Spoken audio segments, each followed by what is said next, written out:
Hi guys, welcome to your channel Barnwal Tutorials. Here I am Vikas Kumar Barnwal. You are watching top 10 daily current affairs, which is very important for the all competitive examinations, especially Railway Group D and TPC. So friends, let's see what are the current affairs before we know the some important news of our country. So चलिए जानते हैं देश दुनिया से जुड़ी हुई तमाम तरह की जानकारियाँ। तो भारत में अब तक ब्रिटेन का कोरोना का म्यूटेशन केस नहीं आया है, जाँच जारी है। और पूरी दुनिया में हर्ष उल्लास के साथ क्रिसमस मनाया जा रहा है। कोरोना महामारी के बीच वेटिकन सिटी में तमाम एहतियात के बीच जो है क्रिसमस सेलिब्रेट किया गया।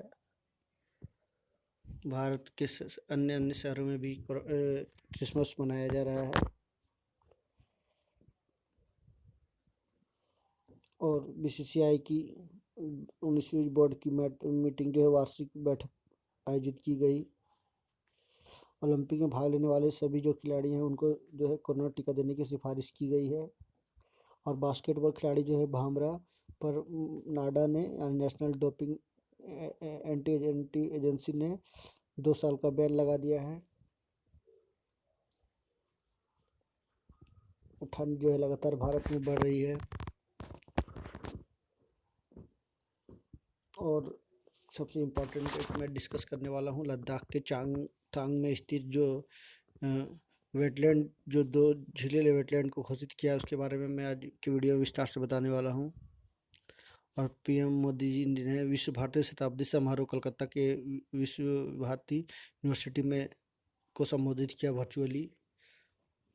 तो ये थी देश दुनिया से जुड़ी हुई तमाम तरह की जानकारियाँ। आई होप आप सभी को अच्छा लगा होगा। नेक्स्ट चलते हैं आज के क्लास में क्या है खास। तो मैं बता दूं कि आज का इतिहास जो कि देश दुनिया से जुड़ी हुई तमाम तरह की जानकारियाँ दी जाती है इसमें से 5 सवाल रहते हैं और एक साथ जवाब भी रहते हैं। उसका क्वेश्चन ऑफ द डे जो as a daily current affairs के रूप में एक स्पेशल टॉपिक पर डिस्कशन किया जाता है। उसका थॉट्स ऑफ द डे जो कि हमारे क्लास का गुरु है। उसका विज्ञान से जुड़ी हुई 5 महत्वपूर्ण सवाल जो कि काफ़ी इम्पोर्टेंट होते हैं। तो चलिए जानते हैं आज का इतिहास में क्या है खास। क्योंकि रेलवे ग्रुप डी की एग्ज़ाम जो है एनटीपीसी की एग्ज़ाम जल्दी शुरू होने वाली है 28 दिसंबर से भारत में अन्य राज्यों में सभी राज्यों में मतलब कहा जाए तो इसके लिए सेशन बहुत ही खास होने वाला है। तो आप इसको ज़रूर से देखें और लोगों को शेयर भी करें ताकि लोग भी इसका लाभ उठा सकें। तो चलिए देखते हैं आज का इतिहास से जुड़े हुए सवाल। आज ही के दिन वर्ष 1946 में ताइवान में संविधान का अंगीकार किया गया। आज ही के दिन वर्ष 2002 में चीन और बांग्लादेश के बीच अच्छा समझौता हुआ।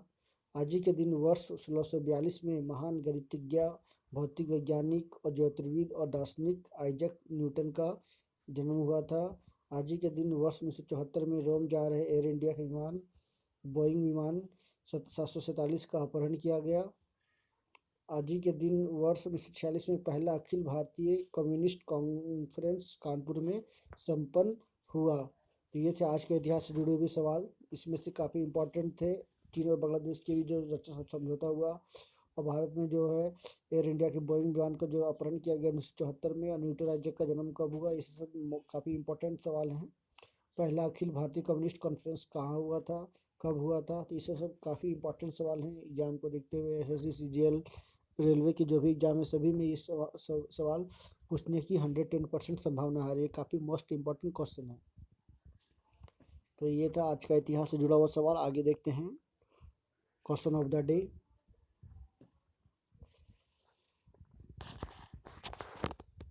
तो चलिए देखते हैं क्वेश्चन ऑफ द डे। प्रधानमंत्री नरेंद्र मोदी जी ने पश्चिम बंगाल की विश्व भारती विश्वविद्यालय के शताब्दी समारोह को संबोधित किया, जिसमें एक बहुत बड़ा दिन देखा गया। किंतु इसमें एक बुरी बात भी यह रही कि वहाँ की जो मुख्यमंत्री ममता बनर्जी ने आरोप लगाया कि यूनिवर्सिटी जो है उनको इन्विटेशन नहीं दिया, उनको नहीं बुलाया, यूनिवर्सिटी की ओर से कार्यक्रम में नहीं बुलाया गया। तो ये होती रहती है छोटी बातें देश में। चलिए आगे अपना देखते हैं। उन्होंने भारतीय जीवन शैली से जुड़ा एक रोचक वाक्य साझा किया। उन्होंने बताया गुरुदेव रविंद्रनाथ टैगोर के बड़े भाई सत्येंद्र नाथ टैगोर जो कि आईसीएस में थे यानी भारतीय नागरिक सेवा में रहते हुए पहली बार अहमदाबाद गुजरात में नियुक्त हुए थे। वहाँ उनकी पत्नी ज्ञानंदिनी देवी ने देखा कि महिलाओं को सीधे पल्लू की साड़ी पहनकर काम करने में दिक्कत होती है।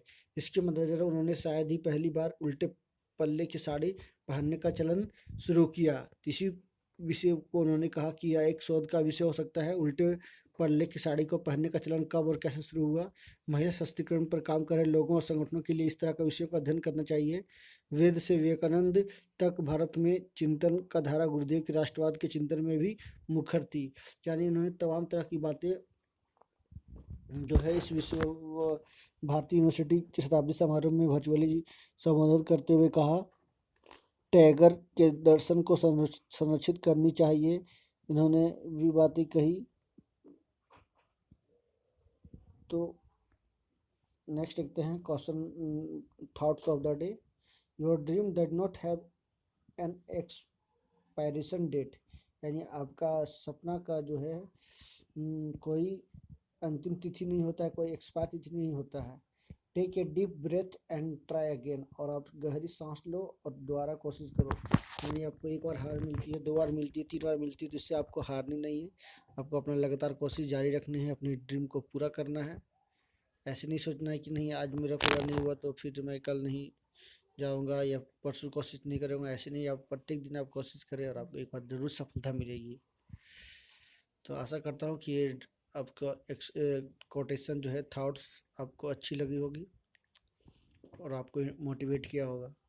तो चलिए देखते हैं करंट अफेयर्स से शुरू करते हैं। तो आप करंट अफेयर्स पर नए, मेरे करंट इस सेशन में इस क्लास में नए हो तो ज़रूर से ज़रूर सब्सक्राइब कर लेना और बेल आइकन प्रेस कर देना। चलिए देखते हैं करंट अफेयर्स की क्लास को शुरू करते हैं। तो फटाफट पेन पेंसिल लेकर तैयार हो जाए। तो आज का पहला सवाल क्या है चलिए जानते हैं, विस्तार से देखते हैं। उड़ीसा के राउरकेला में भारत का सबसे बड़ा हॉकी स्टेडियम बनेगा। तो उड़ीसा के जो मुख्यमंत्री नवीन पटनायक ने घोषणा कर दी है कि राउरकेला में जो हॉकी का स्टेडियम, भारत का सबसे बड़ा स्टेडियम बनाया जाएगा। और जो HIH पुरुष विश्व कप हॉकी 2023 का जो मैच है यहाँ खेले जाएंगे। करीब 15 एकड़ की भूमि में फैला यह स्टेडियम बीजू पटनायक तकनीक विश्वविद्यालय के परिसर में बनाया जाएगा। दर्शकों की क्षमता जो है लगभग 20,000 होगी। नेक्स्ट देखते हैं, जय शाह अंतर्राष्ट्रीय क्रिकेट परिषद के में BCCI के प्रतिनिधि होंगे। तो ये 19वीं वार्षिक आम बैठक में जो है BCCI के द्वारा की जो बैठक हुई थी उसमें ये फैसला लिया गया कि ICC के प्रतिनिधि के रूप में BCCI के प्रतिनिधि के रूप में ICC में जय शाह को चुना गया। उत्तराखंड के राज्य ऊर्जा अनुसंधान संस्थान के वरिष्ठ वैज्ञानिक डॉक्टर हेमंत कुमार पांडे को scientist of the year award से नवाजा गया।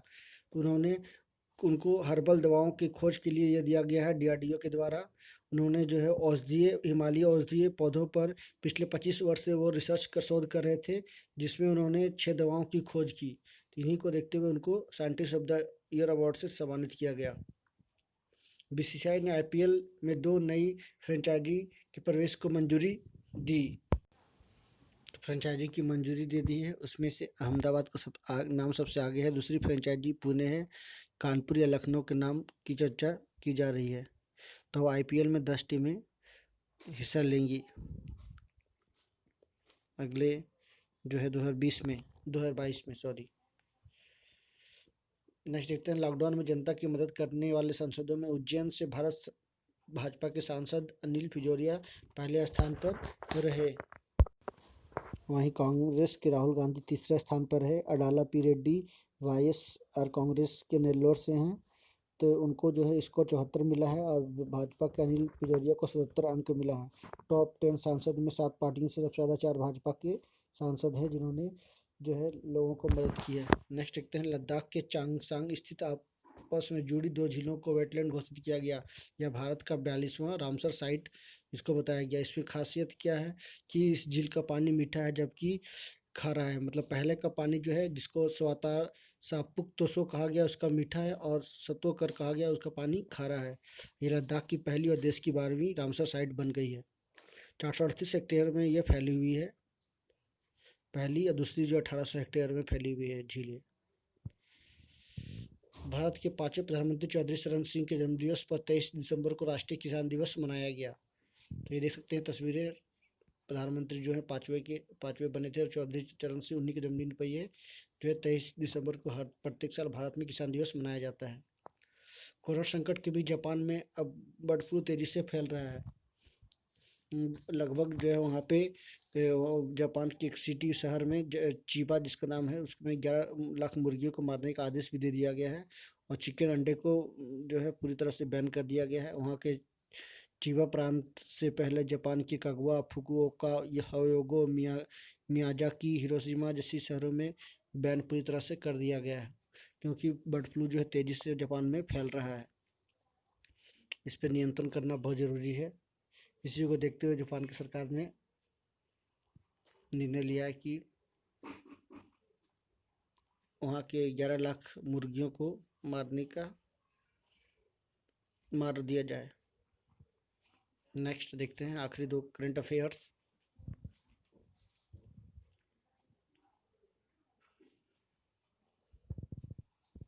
बिहार के 12 जिलों में 500 करोड़ से मुख्यमंत्री गृह आश्रय गृह बनेंगे। तो आप बिहार के कोई एग्जाम में बैठ रहे हो तो इसको आप बढ़िया से आपको जानने की जरूरत है कि बिहार में जो है 12 जिलों में 500 करोड़ के अधिक से मुख्यमंत्री वृहद आश्रय गृह का निर्माण होगा। वृहद गृह का आश्रय का निर्माण 5 एकड़ में होगा। इसमें रहने वाले बच्चे, बच्चियों, महिलाओं, युवाओं को सुरक्षा का ध्यान रखते हुए कुछ बदलाव किए गए हैं। इसको भवन निर्माण विभाग के माध्यम से बनाया जाएगा। पटना, कैमूर, सिवान, औरंगाबाद, नवादा, कटिहार, मुजफ्फरपुर, बेतिया, जमुई, दरभंगा, सुपौल, भागलपुर में ये बनाए जाएंगे। इसमें 200 बेड होंगे, जिसमें शिशु, बालक, बालिका के रहने की पूरी तरह व्यवस्था होगी। इसमें विभिन्न आयु वर्ग के रहने की व्यवस्था अलग से होगी। शिशु के साथ साथ ही 18 से 21 वर्ष की बालिकाओं, महिलाओं के रहने की व्यवस्था भी होगी। उसमें इंटरनेट, जनरेटर, गार्ड, महिला पुरुष दोनों के रहने जैसी साफ सफाई, सुरक्षा, सीसीटीवी की सभी व्यवस्था वहाँ पे किया जाएगा। नेक्स्ट देखते हैं, चीन से लगती भारत भूटान सीमा पर एसएसबी ने 22 और चौकियाँ बनाई। तो इसको 22 बॉर्डर आउटपोस्ट यानी सीमा चौकी तैयार करने दिया गया है। भारत तो भूटान की सीमा के पास महत्वपूर्ण स्थानों पे जो है वहाँ पे एसएसबी को तैनात किया जाएगा। अब 12,000 फुट समुद्र के स्तर से अधिक ऊंचाई पर स्थित इसको किया गया है। आगे देखते हैं विज्ञान से जुड़ी हुई 5 महत्वपूर्ण सवाल जवाब। आज मैं इस स्पेशल टॉपिक पर चर्चा करने वाला हूँ, तो आप सभी को इसको ध्यान से देखने की जरूरत है, क्योंकि इस तरह का सवाल अक्सर लोग जो है छोड़ कर आ जाते हैं। चलिए देखते हैं आज का क्या सवाल। तो मैं पीएच के बारे में बता जा रहा हूँ, जिसको हम लोग इंग्लिश में बोलते हैं पोटेंशियल ऑफ हाइड्रोजन, है ना, जिसका स्केल जो है 0 से 14 होता है। तो चलिए देखते हैं क्या है क्वेश्चन आज का। PH value of water, water का वैल्यू क्या होता है 7। पीएच वैल्यू ऑफ ब्लड यानी 7.4। पीएच वैल्यू ऑफ यूरिन यानी 6 इसका होता है। PH value of lemon juice 2.2। PH value of vinegar 3.3 होता है, सॉरी। मिल्क ऑफ मैग्नीशिया का 10 होता है। सोडियम हाइड्रोक्साइड का 14 होता है। टोमेटो जूस का 4.1 होता है। और बहुत सारी भी हैं, जिसमें से और बॉडी जो है वर्क्स करता है 7 से 7.8 के बीच हमारा बॉडी वर्क करता है। गैस्ट्रिक जूस जो है 1.5 होता है। कोका कोला का 2.5 होता है। एप्पल फ्रूट का 3 होता है। तो ये थी पीएच वैल्यू, जो आप सभी को मैंने बताने की कोशिश की। आई होप आप सभी को इससे फ़ायदा हो। आने वाले एग्जाम में इस तरह का सवाल पूछने पर आप जवाब आसानी से दे सकते हो। तो आज का 2 सवाल, कल भी मैंने 2 सवाल दिया था, आज का सवाल भी आप सुन सकते हो और देख सकते हो, और अपना जवाब कमेंट बॉक्स में दे सकते हो। PH value of Coca Cola, तो मैंने अभी अपना इसका जवाब भी दिया था, तो आप इसमें सुने होंगे तो जरूर जवाब देंगे। इसका वैल्यू क्या क्या है ऑप्शन में 1.5, 3.0, 6 और 2.5। तो इसमें कोई जो भी आंसर ऑप्शन, आप इसका आंसर जवाब कमेंट बॉक्स में लिख करके भेज सकते हो। मैं इसका जवाब भी बताऊँगा, और जो भी व्यक्ति सही जवाब देंगे उसका नाम कल के क्लास में पुकारूँगा। और नेक्स्ट है पीएच वैल्यू ऑफ सैलिवा, सैलिवा यानी लार, लार का पीएच वैल्यू क्या होता है।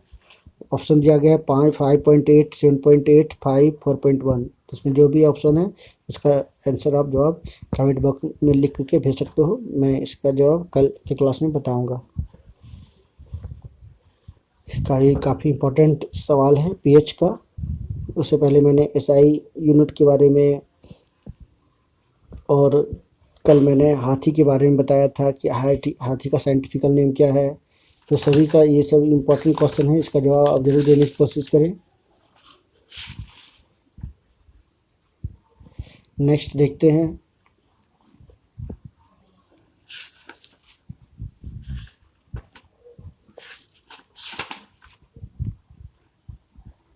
प्रोपोज्ड ग्रीनफील्ड एक्सप्रेसवे, भारत में ग्रीनफील्ड एक्सप्रेसवे जो है कहाँ कहाँ बनाया जा रहा है। पुणे, अहमदाबाद, औरंगाबाद 220 किलोमीटर का है।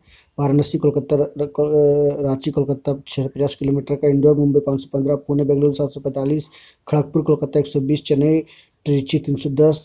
तो ये सभी भारत में जो है प्रोपोज्ड ग्रीनफील्ड जो है एक्सप्रेसवे बनाने का निश्चय भारत में किया गया है। सड़क परिवहन मंत्री जो है नितिन गडकरी के द्वारा, और कल ही राजस्थान में काफ़ी जो है हाईवेज का उद्घाटन भी किया गया है, उसका नवीनीकरण को लेकर के। तो ये हाईवे के रिपोर्ट्स जो है ग्रीनफील्ड जो है लगभग 6 शहरों मतलब 6 अलग अलग जगहों पे ग्रीनफील्ड एक्सप्रेस बनाने की योजना है, जिसमें बड़े बड़े शहरों को, खास करके मेट्रो सिटी को, और भी जो है मेट्रो टियर 1 टियर 2 जो भी शहर आते हैं उसको आपस में जोड़ने का काम किया जाएगा। ये पूरी तरह से ग्रीनफील्ड होगा, यानी हरित होगा। आने वाले भविष्य को देखते हुए इसको तैयार किया जा रहा है।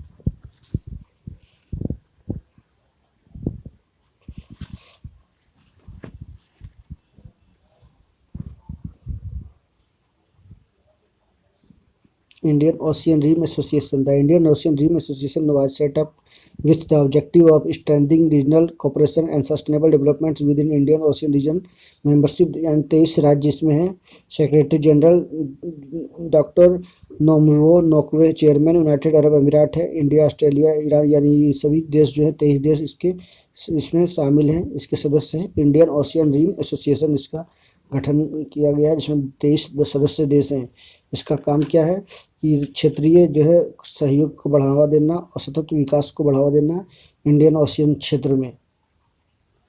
तो ये था टॉप 10 डेली करंट अफेयर्स और RA के बारे में। आई होप आप सभी को आज के क्लास सेशन में काफ़ी कुछ सीखने को मौका मिला होगा। नेक्स्ट क्लास का फिर मैं काफ़ी कुछ जानकारियों के साथ फिर से कल क्लास लूँगा। तब तक ये नमस्कार, सभा के आते आते आप सभी से रिक्वेस्ट करूँगा कि आप मेरे चैनल पर नए हो तो एक बार जरूर सब्सक्राइब कर लेना और प्रेस कर देना बेल आइकन, ताकि आपको ऑल काइंड्स ऑफ इन्फॉर्मेशन जो है सबसे पहले नोटिफिकेशन पहुँच सके। So thank you very much for watching. Please subscribe my channel. Thank you again.